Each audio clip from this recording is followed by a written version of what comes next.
Welcome to Luca and Miguel. Enjoy the video. You start by preparing the essentials. Make sure your iPhone runs iOS 16 or newer and Bluetooth is enabled. Sign into iCloud so devices share location. This is why Find My works. Once done, open the Tracker app or Find My and grant precise location permission and notifications. This lets the tracker report its position in real time. Don't pause. Pairing requires you to tap Add Item or Plus, then select the tracker when it appears. Follow on-screen prompts to name it, and finish pairing. Once your tracker appears, you tap Add Item and pick the correct tracker type. The phone searches via Bluetooth, so keep the device nearby.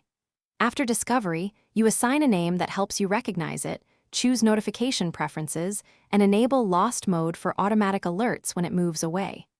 Make sure to enable precision finding if your iPhone supports it. This uses ultra-wideband to show distance and direction. Finally, adjust alert ranges in settings so you get notified at the right distance. To find the item, open Map View for a pulsing location or use precision finding for step-by-step guidance. You'll see distance and directional cues. Once found, you can share its location with trusted contacts via Find My so others help look. If it's offline, first check the tracker battery and your iPhone's Bluetooth and iCloud connection. These are common causes. If nothing changes, restart your iPhone and repair the device.